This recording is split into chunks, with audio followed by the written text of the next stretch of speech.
and he hit the ball. I'd never heard that sound before in my life. I said, my lands, who is that? They said, that's Babe Ruth. Now, I didn't hear the sound again. I'm in Washington, D.C., and we playing the Homestead Grave. I heard that sound again. Then that was Josh Gibson. Now, I'm in Kansas City. This is a long time later. And I heard this sound. And when I heard that sound, I stopped in my track. I hadn't heard it since I heard Josh. I heard Ruth hit it. And you know who was hitting? Bo Jackson. They said, that's Bo. That's Bo. That's Bo. That's Bo. I said, I got to meet him.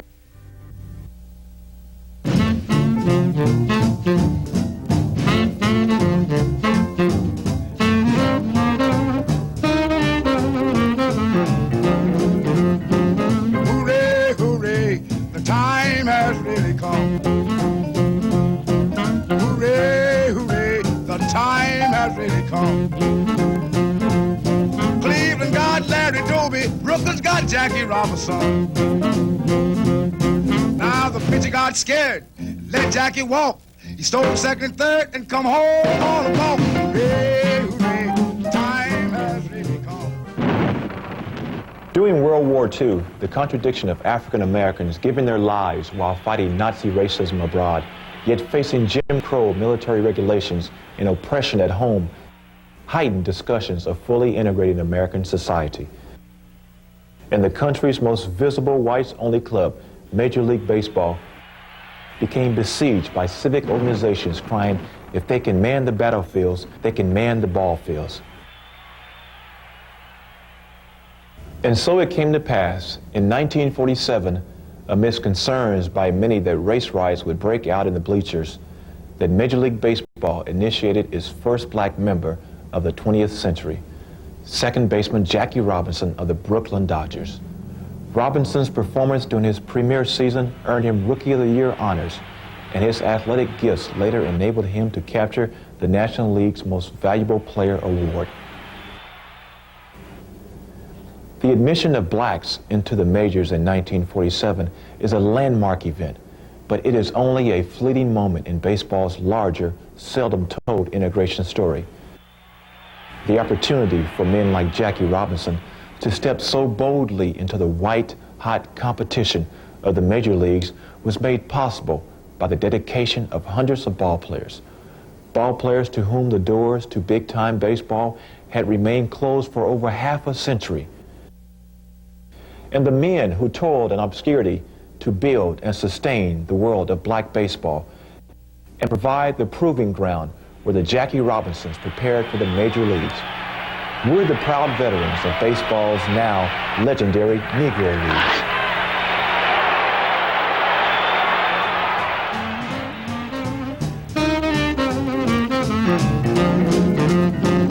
Hooray, hooray, the time has really come.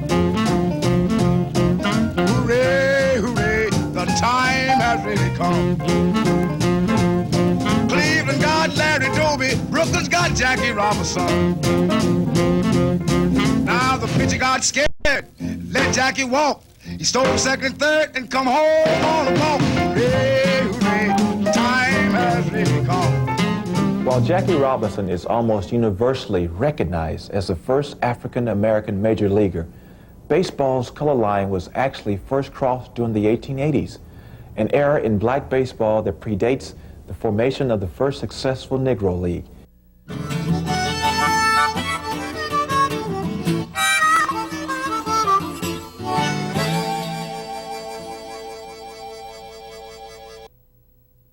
Men such as Bud Fowler, the first black professional, and Frank Grant, home run and batting leader for the International League's 1887 Buffalo Bisons, were among the country's finest ball players. Yeah, some of us color played in the white league, but we always knew where we stood. They call them bean balls now, but back then they called them nigger chasers. Used to drive those white boys crazy. They used to waste all those pitches and they still couldn't hit me. See, I was pretty quick. Then again, a color boy had to be pretty quick to survive in that league. Yeah, we played with the white boys, but we always knew where we stood. Blacks' limited experiences in white baseball were representative of the experimental nature of race relations in the post-Civil War United States, as blacks and whites could be seen mixing in trains, theaters, and restaurants. In 1884, Moses Fleetwood Walker, a stalwart catcher, gained distinction among his contemporaries when he appeared in 42 games for Toledo in the American Association, a major league during the 1880s. Like his black contemporaries, Walker's short-lived success in the majors more than 60 years before Jackie Robinson appeared in a Brooklyn Dodgers uniform did not come without substantial anguish and opposition. Most notable and vehement among Walker's racist detractors was the redoubtable Adrian "Cap" Anson, the first major leaguer to achieve 3,000 hits and the premier white player of the 19th century. In 1883, Anson's Chicago White Stockings were scheduled to play an exhibition game against Walker and his Toledo team.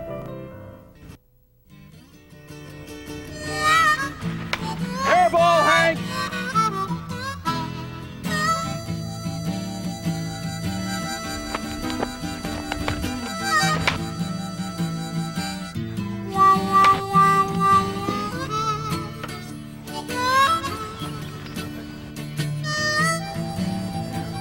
I told that no-good hooligan there'd be no alligator bait on the field or there'd be no game. Hey, Morton, you two-faced son of a bitch. What kind of malarkey do you think you're trying to pull, sneaking that darky catcher onto the field? I'm gonna pull my team and report What's you the to matter, manager. Anson? The great white stock is afraid of a little honest competition? There ain't nothing honest about race mixing on the ball field.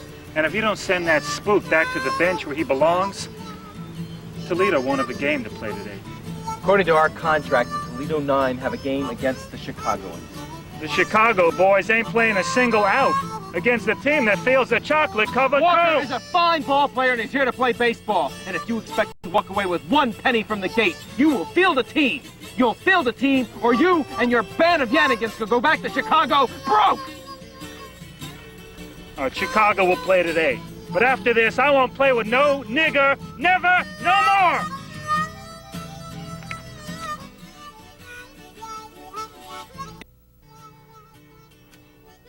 Anson did play that day, but in 1887, Walker had joined the Newark Little Giants, where his black battery mate George Stovey set a still-standing International League record of 34 wins that year. When Anson brought his White Stockings to Newark, the avowed racist showed he was a man of his word when he refused to set foot on the field until the Little Giants removed its black members. Anson's actions reverberated throughout white baseball, and he was no doubt delighted soon after when the International League decided to ban the signing of all contracts with blacks.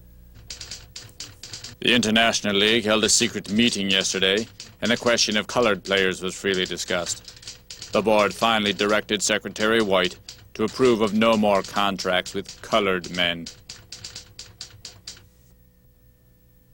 Outside of an 1867 decree banning Negroes from competing in an early amateur league, baseball had sustained segregation merely through a gentleman's agreement. The policy banning blacks was not one that set a trend, but rather a reflection of how the rest of society was handling matters of race. But in 1896, in the case of Plessy versus Ferguson, the courts endorsed the idea of separate but equal, and baseball's unwritten policy gained legal backing. Over 50 blacks are credited with playing professional baseball with whites in the 19th century.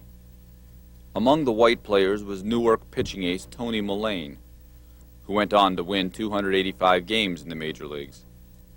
Mullane's comments regarding his barehanded catcher Walker captured both the quality of black players and the climate of interracial baseball in his day. He was the best catcher I ever worked with, but I disliked the Negro. And whenever I had to pitch to him, I used anything I wanted without looking at his signals.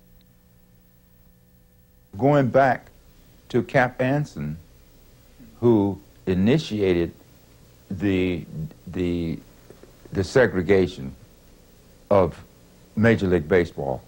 He initiated the segregation of it because black ball players played before Cap Anson called for this strike against black ball players. They said, if these two ball players play, then we're not going to play against you, you know? So that was the first concrete thing that was done to eliminate black ball players at that time. By century's end, the country's ball diamonds were completely segregated, and baseball's social experiment of the 1800s had fallen short of its loftiest expectations. It did, however, succeed in bringing many black ball players out of the woodwork and into the public spotlight. In the 1890s, with the integration door shut in their faces, serious players wasted little energy seeking employment on white ball fields.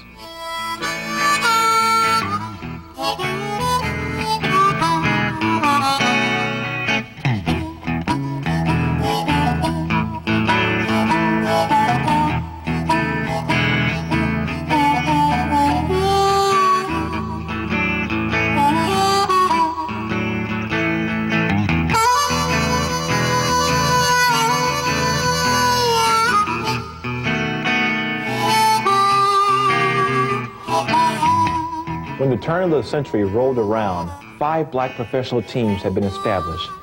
By 1910, scores of Negro professional and semi-pro teams had formed in the East and Midwest.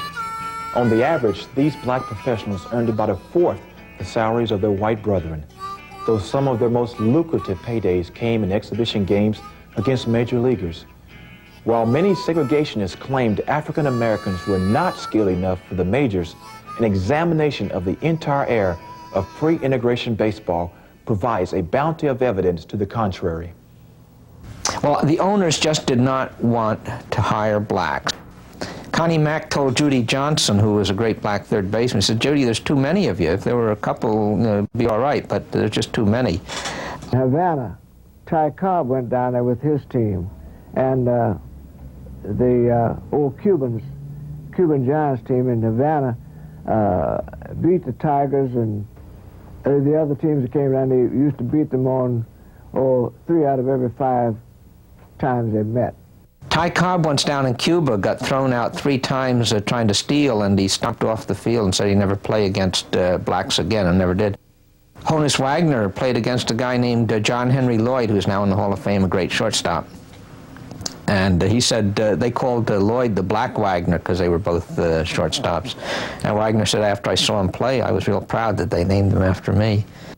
Not only on the team I played with, the Clowns, but other Negro teams that I played, had a chance to play against, you know, there were several players that I think should have had an opportunity. And simply because, here again, because of the color of their skin, they was denied the right to play in the major leagues. If they had been given the opportunity to play, I think that their performance would have been as good or better than the people that were playing Major League Baseball. But the closest any of these ebony pioneers came to wearing a Major League uniform was in the winter of 1901 when John McGraw, manager of the Baltimore Orioles, met Columbia Giants second baseman Charlie Grant. Grant was a bellhop at the Eastman Hotel when McGraw saw him playing with some fellow employees on the hotel grounds. I've been watching him all week. I don't know if he's the best in the country. But I know if I had a dog that could hunt like that, I'd be looking at a pennant in Baltimore this year. Hurley, put Mr. Grant on his horse, would you? What do you think about Charlie playing with the Orioles this year? Now, ain't that a hoot? A Negro in the American League? And the cranks up on Mason-Dixon, they gonna love this. You better make friends with Charlie, because they gonna run you out of Baltimore on the same rail. That's right. I don't give a rat's ass if he's a Chinaman. The man can bring me a pennant. He can play as a Cuban if he has to. People in Baltimore want a pennant out of John McGraw. They're gonna have to let him field the team his way. I appreciate that, sir. But you and I both know you can't have no Negro ball players on your squad. For Christ's sake, Charlie. Sock Alexis didn't get run out of Cleveland for being red, you know. A little too much moonshine, hell yeah. But not for being an Indian. So why don't you forget about being this Charlie Grant for a while and give some thought to becoming a ball player named Chief Tokahoma. Chief Tokahoma? Yeah, hit a home at Tokahoma. It's got a nice ring to it. It's up there on the map, the Tokahoma Creek's around here. You know, we'll give you some feathers, maybe with a little war paint. No one will know the difference. What do you think? Grant never did appear in a Major League game.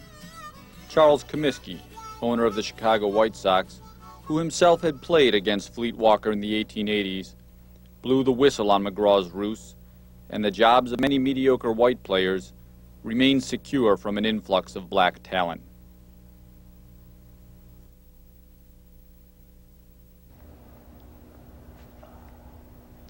With the integration door slammed shut in their faces and athletic performances showing no signs of providing the key, African Americans had to devise a new approach in hopes of eventually finding their way to the majors.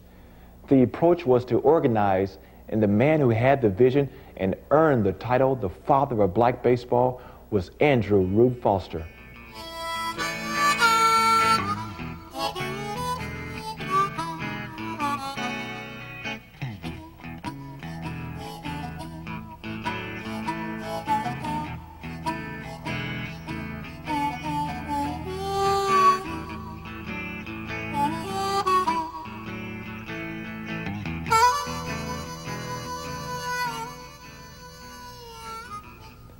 In 1902, the year before the Major League World Series was instituted, a zany southpaw named Rube Waddell went 25-7 to lead the Philadelphia Athletics to the American League pennant. Foster earned his nickname that year when he bested Waddell and the A's 5-2. But Foster's most profound impact on the game came as a manager and executive. What did Rube do for the game? Rube was one of the best baseball minds I'd ever known. And what he did for the game was he brought in a lot of things that hadn't been done in baseball. It was a run situation. You're running. You just like you stealing second base. He would bunt the ball to third baseman. The third baseman felt the ball. The guy was stealing second base, so he just kept running to third. And he could get to third base before the catcher could get to third base. Rube smoked a pipe. Rube would give his signals with the blowing smoke rings. And this fascinated me, and I always wanted to be a manager. On the diamonds of the comparatively glamorous major leagues, Foster's skin color made him a pariah, but his advice was still sought by some of white baseball's most knowledgeable Hall of Famers, including Philadelphia A's manager Connie Mack and fabled New York Giants manager John McGraw, who won more pennants than any man who ever barked orders from a National League dugout. At McGraw's request, Foster tutored Christy Mathewson, and the pitch that came out of those sessions became known as Matty's fadeaway, the most feared weapon in the Hall of Famers' arsenal in 1905, when Mathewson became the only pitcher to ever hurl 3 shutouts in one World Series. Like his Afro-American and Cuban predecessors, Foster proved that given the opportunity, the men relegated to the back of baseball's bus could perform with the same athletic prowess on the diamond as their white counterparts. Some of the greatest white players of all time played black stars. Babe Ruth, Ty Cobb, Christy Mathewson, Honus Wagner, Dizzy Dean, Jimmy Fox. They played about 400 games that we've been able to find in California, throughout the South, in Cuba, and the blacks won more than they lost. They won 261, the whites won 161. Even before Jackie Robinson, there were a ton of black ball players. Jice Gibson, to name one, even Leroy Satchel Paige, who later on came on into the major league. That talent was not exploited to the highest level of baseball. You know, we played in the Negro League, which was good baseball, sound baseball. But if these players that I mentioned in the book had the opportunity to have played in the major leagues, some of these records there, you know, some of the black players like myself even, you know, who knows how many home runs Jice Gibson would have hit if he'd had the opportunity to play in the league, how many games Satchel Paige would have won if he had been given the opportunity, what Monty Irvin would have done if he was given the opportunity, some of these other great black ball players, Cool Papa Bell, years and years ago. This was our baseball. It was a fast, exciting thing. And what you knew that you were competing against some of the best athletes in the world. See, and the only reason they weren't playing Major League Baseball, because of the color of their skin. But Rube Foster wanted more than to prove that the underpublicized world of black baseball was a motherlode of talent being ignored by the white patriarchs of the major leagues. After a successful career as a manager and team owner, Foster formed the Negro National League in 1920, the first successful, sustained black baseball league in history. Why Rube did it? Rube was so far ahead of his time, Fish. He was thinking about expansion when he formed the Negro Leagues, because he thought the National League would take in a major league, a Negro League team, and the American League would take in a Negro League team. This is what he was thinking. He thought it would happen like that. He was thinking expansion in 1920. But very brilliant man. Defeating white major league opponents in head-to-head competition had done little to pave the way to the majors. Thus, Foster determined that making black baseball a viable commercial enterprise was critical to opening the segregation door. It was controlled by the booking agents. The booking agents were white, more or less, and so the booking agent could keep you out of, put you in a good spot or keep you out of a good spot. They were actually controlling the black guys that were playing baseball. Every Sunday, when the Yankees were out of town, it was the New York Black Yankees. We would play 14 doubleheaders in the Yankee Stadium.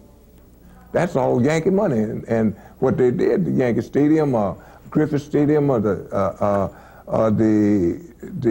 White Sox Ball Club, every place we played, they got a percentage. They got a percentage for us of the gate for us playing there. And Rube said, no, if they organized, then they would book themselves. What would happen, they'd have a general office, and what did happen though, and Rube was doing all of the booking and booked all the baseball clubs because he was the head of the league. Rube Foster suffered an emotional breakdown in 1926 and was institutionalized after being found wandering the streets of Chicago catching imaginary fly balls.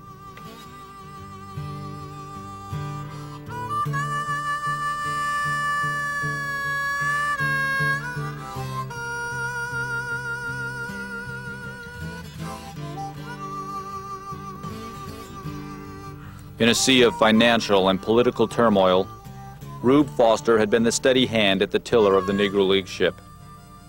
Thanks to his drive and vision, for the first time, black baseball was able to establish a foundation and gain a semblance of financial stability, so that Rube's dream might someday be realized. That when the opportunity to step into the majors came, a black man would be prepared for the challenge. Yeah, well, Rube Foster was a man with a vision. No Rube Foster, no Negro Leagues. The stonewalling of blacks from white baseball had always been handled through an unspoken gentleman's agreement between the major league owners. But that was soon to change, for at the same time that Rube Foster took over the reins of the Negro National League and launched the sport to new heights in the separate but unequal world of the black community, white baseball's leadership also took on a new look, and the segregation walls were strengthened in 1920 by the naming of Major League Baseball's first commissioner, authoritarian figure Kennesaw Mountain Landis.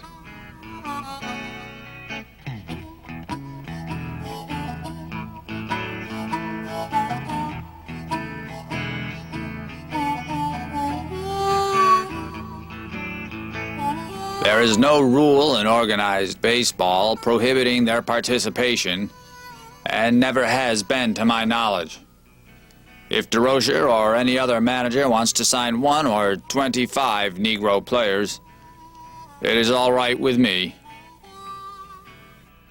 So for the 6 years that Foster ran the Negro National League, rather than face a tableau of major league owners, none willing to upset the status quo, Foster found himself blackballed by baseball's newly appointed czar, an unyielding man who proved to be the nemesis of integrationists for the next quarter century.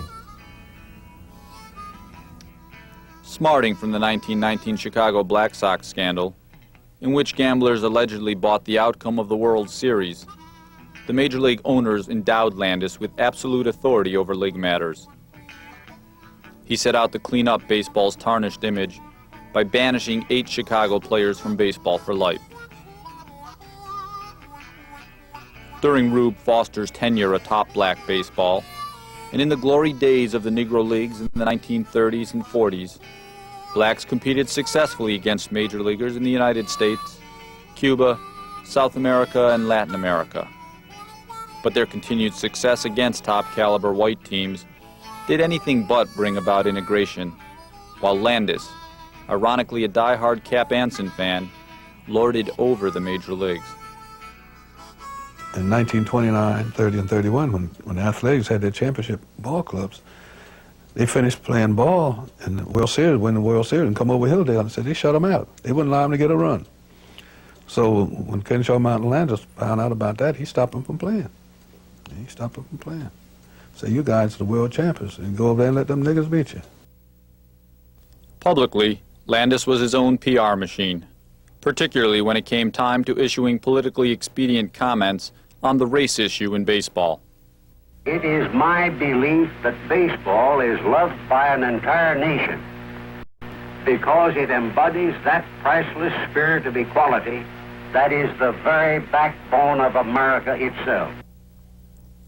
But Landis's behind-the-scenes manipulating of league affairs belied his public statements, as Sam Lacey, a man who spearheaded the integration movement and later sat on Major League Baseball's integration committee, explains.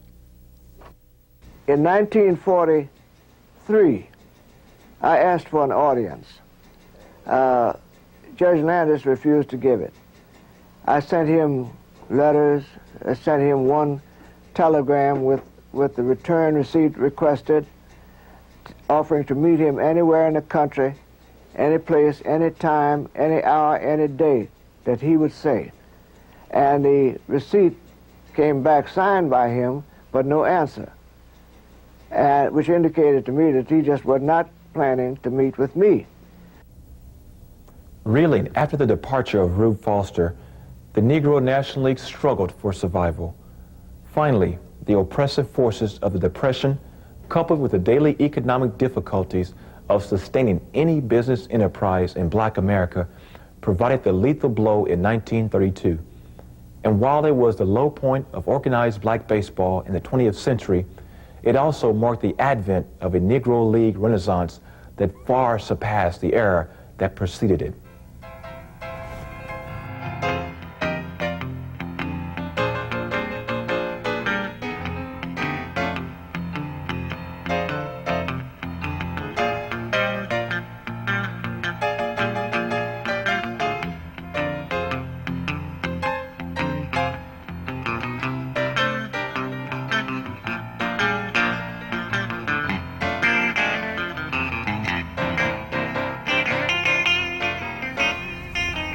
Several power brokers stepped forward to fill the void left by Rube Foster's death.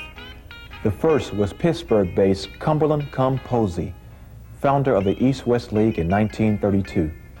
Unfortunately, Cum's ambition exceeded the economic reality of the Depression, and the league barely made it off the ground before folding, making 1932 the first year since 1920 that no Negro League was active. But Posey remained an integral part of black baseball in the years to come, as his Homestead Grays would become the dominant team in the Negro Leagues in the late 1930s and early 40s. Posey's crosstown rival, Gus Greenlee, was a numbers king, tavern operator, and boxing promoter. In 1931, Greenlee founded the Pittsburgh Crawfords.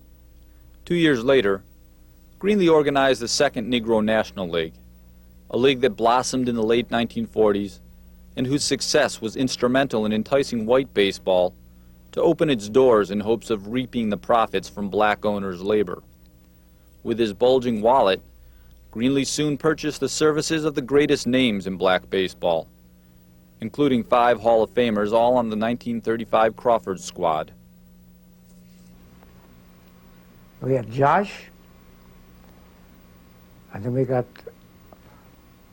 well, I guess one of the greatest of all time, Satchel. Oscar Charleston was at first. Judy Johnson was at third base. Cool Popper was in the outfield. Gus Greenlee, see, Gus was the big numbers man there, and Gus had businesses there. Gus Greenlee, it was his idea of the East-West game, 1933. That's the same year that the All-Star game, the Major League All-Star game, started in that same year. And that got to be a real prize because the East-West game, actually, at times, we were outdrawing the Major League All-Star game. Greenlee's East-West game was the premier event in black baseball, and the 50,000 fans it drew at its peak caught the attention of the barons of white baseball.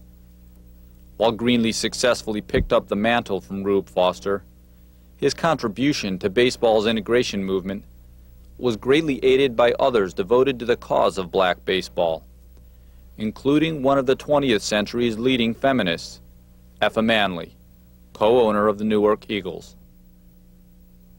Effa Manley was the guiding force behind the Newark Eagles. I mean, she was the brains, she was the business, she was conducted all business as far as the ball players were concerned. One thing that I've begun to really appreciate, which I didn't appreciate then very much, was the fact that Effa Manley was a woman ahead of her time. All the other owners were men, and she would go into meetings with them, and she would hold her own, and you know, she would come out with pretty much generally what she wanted. Citizens Committee to End Jim Crow in Baseball was organized primarily by the Daily Worker, which was the Communist Party newspaper in New York City. It was organized around 1942. I think it continued in 1943. Effa was the only Negro League owner in this group, which numbered about 50 people. The general perception is that integration of baseball came about suddenly in 1946 when Jackie Robinson signed with the Dodgers. Actually, for 5 years or more before that, there had been concerted but unsuccessful efforts to get various major league teams integrated, and the Citizens Committee was probably the largest, although again it didn't result in anything happening right away. It was another one of those incremental pieces of pressure that made the right thing happen in the end, and she was in on that. The committee's work inspired the Communist Daily Worker to write, "The ump will soon be calling Jim Crow and baseball out on strikes." But the struggle was not over even after the committee disbanded. When the owners were trying to get themselves fit into the organized baseball structure somehow, she took it upon herself, without consulting with any other owner other than her husband, to fly down to Washington where the minor league officials were meeting and see George Troutman, who was the commissioner of minor league baseball. She went unannounced to his hotel and said she wanted to see him, and he didn't come down, and he didn't come down. And she asked again at the desk, and they sent up a message, and he didn't come down. And she asked again, and finally Troutman sent his wife down to see her, to sort of pay a social call.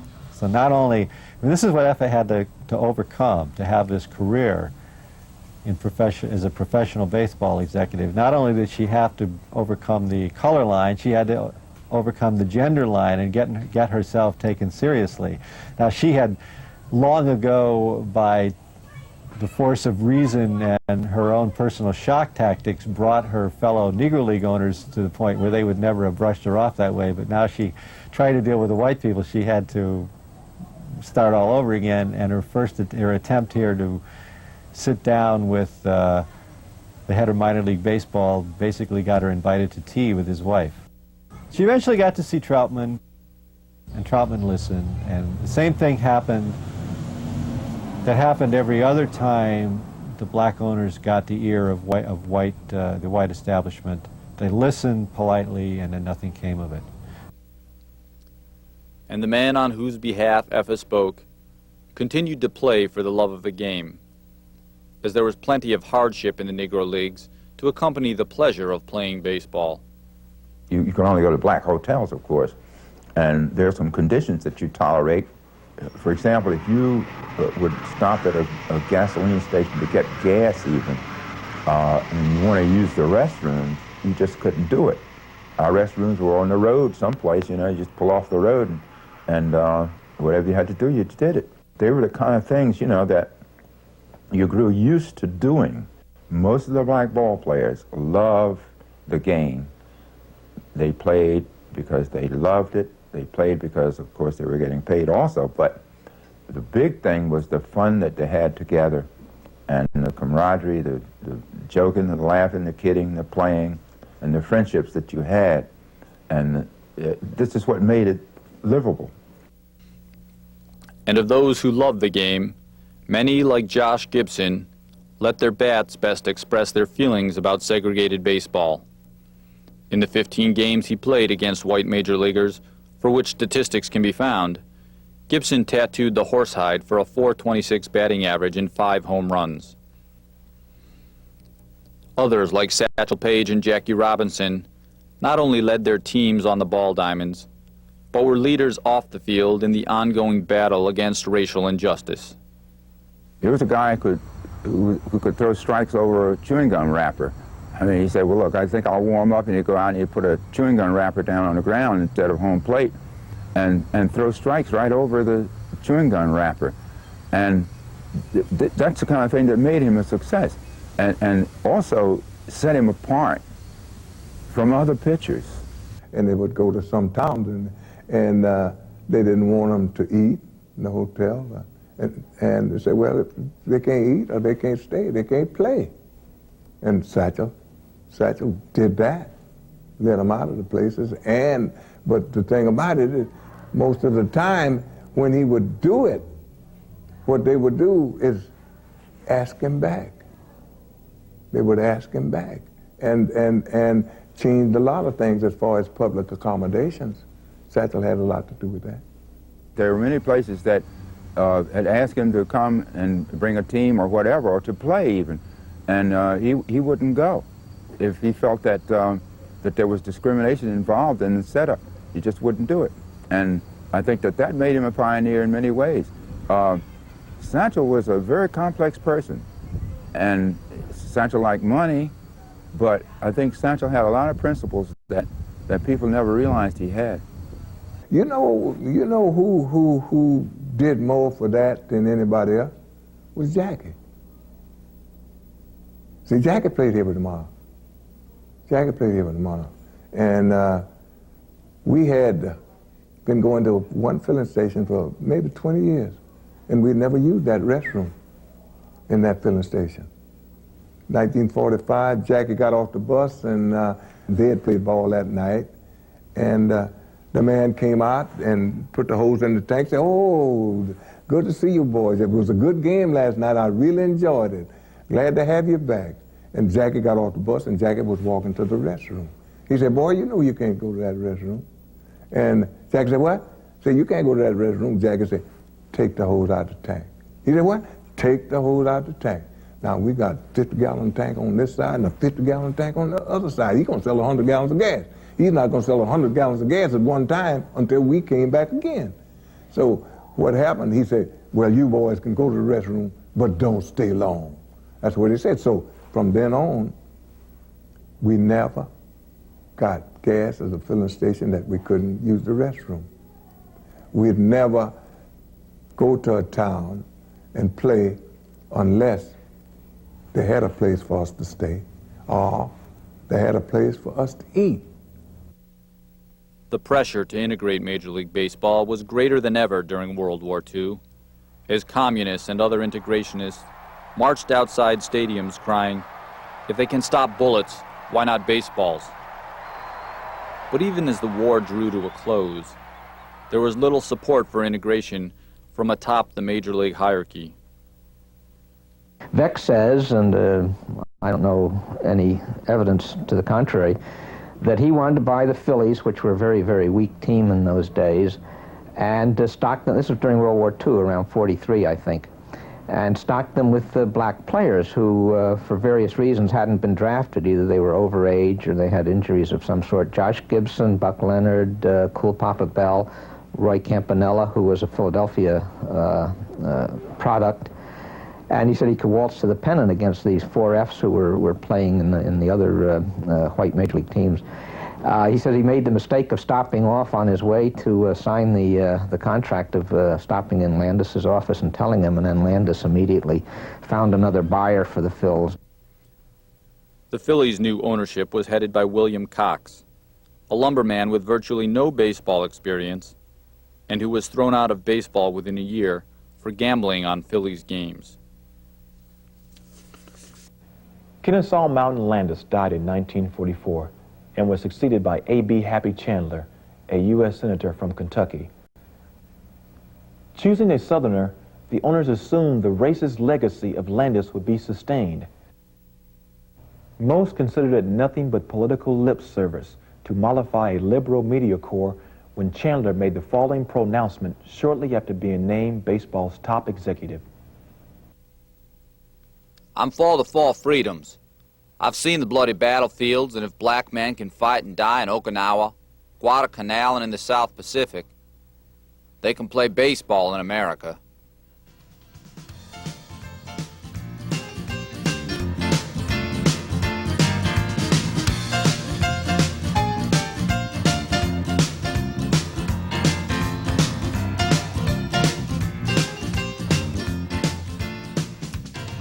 When Jackie Robinson was signed by the Dodgers, the major league owners had a big meeting, and Happy Chandler, the commissioner, attended. And the owners voted 15-1 against letting Robinson on to the Dodgers. Chandler said, "I voted aye," and the ayes had it. And Chandler doesn't get the credit he deserves. I think he made a very courageous decision to go ahead and let blacks into the game, and it couldn't have been done without the green light that he gave Branch Rickey. You needed somebody like Happy Chandler, you know, to stand up, because back then it was tough, you know, not only because of he was taking a role that most whites, not only Southern whites, but most whites across this country was against. And Happy Chandler stood up, you know, and he stood up to all of those bigots. And baseball needed some infusion, you know, it needed new blood. Happy Chandler did a good job under the circumstance, because, you know, he was peppered from every end. I mean, people were calling him and writing him letters and talking about him and saying that he was making the wrong move, etc. But segregation codes from the 19th century were still deeply embedded in federal law. And with a sentiment of owners being to sustain their monopoly on the country's national sport, both on the field and in the executive suites, few, if any, were expecting it in 1946, when Branch Rickey, president and general manager of the Brooklyn Dodgers, signed Kansas City Monarch rookie Jackie Robinson to play for the Dodgers International League farm team, the Montreal Royals. No, never thought it would happen. Never thought it would happen. Tone of the country was such that I just didn't see it happening. I think what really helped was the fact that during World War II, you know, the guys are over in France and over in the Pacific Island and, you know, fighting everywhere, Germany, Belgium. And now they had a different spirit. Why not let us play? You know, we've done everything else. We've served our country, you know, we pay our taxes, so why can't we play ball together? You know, we died together, now let's live together, you see? So then I could see it coming. Branch Rickey planned every detail of baseball's great social experiment to minimize the reaction of segregationists. The irony that the integration of our national pastime occurred largely outside the borders of the United States is not a product of chance, but rather of Rickey's cautious decision to place Robinson in the less racially charged environs of Canada for his minor league season. Months before signing Robinson, Rickey even announced the formation of a new Negro League to mask his true intentions for signing Jackie Robinson. Brooklyn Brown Dodgers. That was the subterfuge used by Ricky to hold off the antipathy that he knew was going to develop among the other owners. He used that as a subterfuge to suggest that he wasn't signing Jackie for the Dodgers, but he was signing him for a new league that he was planning to form.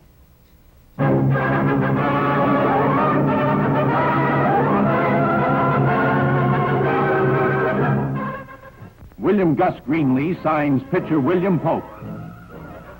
Greenlee, former boxing manager and president of the Pittsburgh Crawfords team, has been made vice president of the United States Baseball League. He juggles the official horsehide of the league.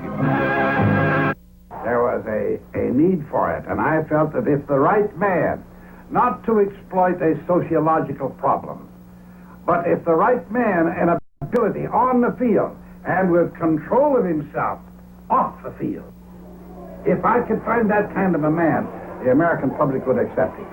I felt that there was that kind of sportsmanship in America that would not turn thumbs down on a Negro of high intelligence, of fine character, and of great physical skill. Ricky is universally applauded for being the man who successfully took a stand against baseball's apartheid policy, and he deserves credit for masterminding and executing the game's great experiment. But serious students of baseball's race issue are quick to recognize that it was more than just social progress at stake for Branch Rickey, as the paying customers of Rube Foster's dream had not gone unnoticed by the man at the helm of a team disaffectionately known by local fans as the Brooklyn Bums. It was no small coincidence that with the Polo Grounds and Yankee Stadium both hosting Negro League teams, the Dodgers were the sole New York team not reaping profit from the labor of black ball players. The Dodgers were only drawing 8,000 people. When the Bushrys playing the black baseball team, especially the Crawfords with Satchel, we were drawing 16,000 people. Because the integration was that dollar sign. Somebody somewhere said, there's got to be something wrong.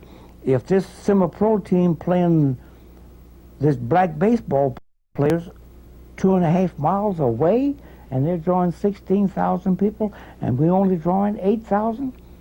Branch Rickey figured it out. Branch Rickey did it for one thing, to make money. He always did everything to make money, period. Well, I was very much impressed with Mr. Rickey the very first time I met him, because he gave the impression of being a man who spoke his mind. He didn't alter his speech or his views to suit me. It probably was a move to improve his economic condition, but at the same time, he indicated to me, or I got the impression talking with him and spending a lot of time with him, that he was purely a man who wanted to see justice done to those people who deserved it. Branch Rickey signed Don Newcomb right out from under her nose, and she was kind of limited in what she could say publicly because she had a good public relations head, and she realized that this was not going to be a very good idea to start stomping your feet and look as if you're against integration. Branch Rickey pops back on the scene and signs Monty Irvin, who was her best player, to a Dodger AAA minor league contract. So she made a public fuss, had her lawyer threaten to sue the Dodgers for taking their player away, and Branch Rickey, not wanting to fight with this woman anymore, backed off and voided Irvin's contract. Even though 1947 was a landmark year for blacks in the major leagues, one area the powers of baseball did not attempt to integrate was the elite ranks of the Owners Club. The Negro League owners knew that integration would come. We're talking the late 30s, early 40s. But they felt that what would happen was that their teams would be taken into organized baseball, perhaps as minor league teams, and that was all right with them. they really saw themselves as being absorbed into the structure with their players. Of course, what happened was their players got absorbed in the structure and they were left out in the cold. Regardless of what Branch Rickey's motives for ending baseball's segregation policy may have been, it is clear Rickey did all he could to make Robinson's pioneering efforts bearable. But the magnitude of the racist forces at work in America ensured that before Jackie Robinson gained acceptance, he would first endure the same dehumanizing experiences suffered by Fleet Walker and his predecessors. They was, nigga, why don't you go back to Africa? Coons, go back to Africa with your other monkey cousins. They didn't have helmets in those days. They used to throw baseball at Jackie's head. Jackie did a lot of stealing, sliding base. You see him like, I'm wiping off perspiration. That's what you would think in this time. But a lot of times he was wiping off spit. They would spit in his face. They weren't trying to tag him out. Jackie Robinson, of course, after he got into the major league, wasn't a matter of whether he was going to be able to be successful at competing on a level of playing on the field.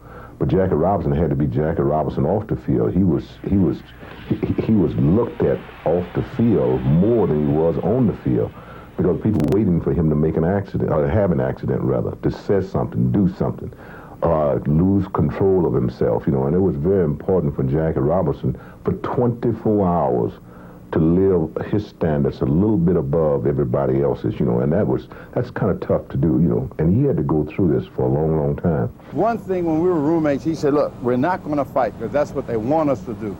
He says, we will beat them on the ball field. He says, they want us to fight because once there's a fight, that's all they want. We told you they can't mix. But they tried to hurt him because they feared his competitive spirit on the field, because they knew if he succeeded, it was going to open the door for other African Americans to come along, and that's what they didn't want to happen. So Jackie learned. He was ahead of Martin Luther King with the nonviolent revolution, because he learned to turn the other cheek, although it was very difficult for him to do. I remember Mr. Rickey talked mainly about the people who were going to be opposed to what was going on. He talked about umpires, he talked about hotel clerks, he talked about fans, opposing players, and you've got to turn your cheek at every opportunity. You want to know whether I could do it. And I want to know whether he's looking for somebody who's afraid to fight back. And his answer was stern. I'm looking for somebody with guts enough not to fight back. It was always taught to us, and Ruth taught this: you couldn't fight on the field. Jackie knew that he couldn't fight back. He knew this before Branch Rickey told him. And Jackie was as fiery as any man you've ever seen. Fiery, fiery. And he believed in right and wrong. And he knew how wrong it was, some of the way they were treating us. But would he have flared up and maybe hit a ball player, slid into the ball player high and knocked him down just like they would have done him? He knew if he had done that, well, actually, it could have set us back 25 or 50 more years. The indignities heaped upon Jackie Robinson, Larry Doby, and the other pioneers to first cross baseball's color line showed that racism couldn't be obliterated simply by putting a black man in a major league uniform. And though the integration struggle remains an ongoing process, the contributions of Jackie Robinson and his fellow barrier breakers go far beyond the more exciting style of play they brought to the majors, as their work on the baseball diamond inherently made them pioneers in the civil rights arena. The significance of their work to society was well illustrated by Martin Luther King Jr., who commented to Dodger pioneer Don Newcomb, "You'll never know what you and Jackie and Roy did to make my job easier." Why do you think it is? Is there still that much prejudice in baseball today?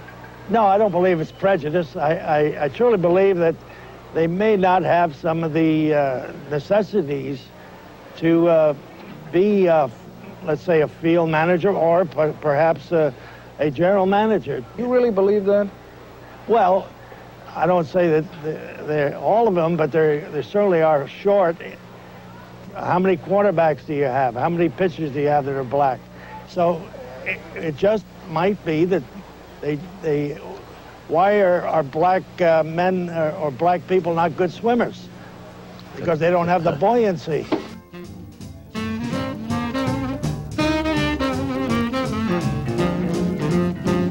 Hooray, hooray, the time has really come. Hooray, hooray, the time has really come. Cleveland got Larry Doby, Brooklyn's got Jackie Robinson. Now the pitcher got scared, let Jackie walk. He stole second and third and come home on a walk.